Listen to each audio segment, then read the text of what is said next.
Hey there, Atlanta. This is Real Sean Irish coming at you. Thought for the day is: did it ever occur to you? Did it ever occur to you that this whole so-called Republican-Democrat argument is really just a neoconservative versus neocolonial?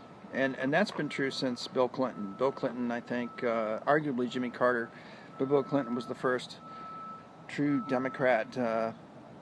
Neoliberal is the word I was trying to say. Neoconservative versus neoliberal. There's a very direct comparison here with the neoconservative and the neoliberal to, let's say, the communists in the Fabian Society in England, which is where it was started. The communists are hardcore. They believe in subverting and overthrowing and instituting, hardcore central planning, big government, can't have enough of it. And the Fabians always had the same ends in mind. They just went about it a different way. They were gradualists. They didn't want the complete and immediate overthrow of the government. They'd rather do it in stages. They'd rather take it over in stages. But the end result was always the same. And lately, this latest push of the Democrats, since 2016, they've gone hardcore left, hardcore neoliberal, to the point where it's very difficult to tell any of the Democratic platform positions apart from any of the neoconservatives, especially when it gets into foreign policy. Neither one of them can have enough government control over people to suit their tastes. They just, you got to have a bigger government because you got to manage all this population out here. It's a resource. It's a human resource.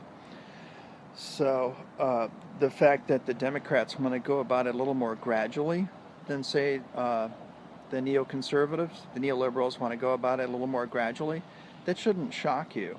What should shock you is the fact that they waited this long to make their intentions known.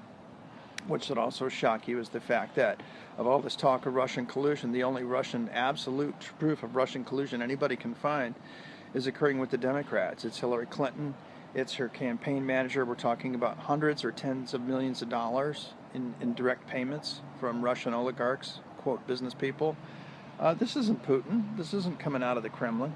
This is coming straight from the industrialists, the people who helped overthrow the Ukraine, to put a thorn in Russia's side, to create World War III, try and create World War III there on the border of Ukraine by poking at the big bear, like a bunch of idiots with sharp sticks.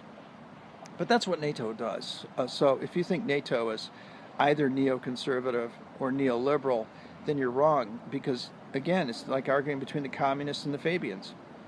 The Fabians call themselves socialists. The end result is the same.